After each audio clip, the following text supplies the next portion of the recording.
আসসালামু আলাইকুম, আমি মারুফুল নাহিয়ান। আমি ইউকেতে ওয়েস্টার্ন ইউনিভার্সিটিতে পড়াশোনার জন্য যাচ্ছি এবং আমি বাংলাদেশে এশিয়ান ইউনিভার্সিটি থেকে আমার গ্র্যাজুয়েশন কমপ্লিট করেছি।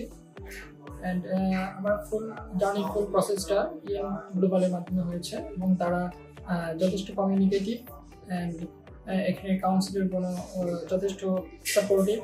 অ্যান্ড রাফি ভাইয়া হচ্ছেন আমার councillor, and say all time আমাকে কীভাবে কী করতে হবে সেই ডিরেকশনটা আমাকে দিয়েছে।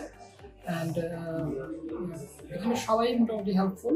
অ্যান্ড আমি মনে করি ইয়ং গ্লোবাল থেকে সবাই যদি তার প্রসেসিংটা শুরু করে তাহলে তাদের জন্য তাদের ইউকেতে যাওয়ার জার্নিটা সহজ হবে। That's it. অ্যান্ড আমি সবাইকে রিকমেন্ডেশন করবো, বিশেষ করে আমার ইউনিভার্সিটি জুনিয়র আর সিনিয়র ভাইদেরকে ওর বোনদেরকে, তারা যেন যদি ইউকেতে বা আদার কোনো কান্ট্রিতে যেতে চায় তাহলে যেন ইয়ং গ্লোবাল সাথে যোগাযোগ করে। Thank you.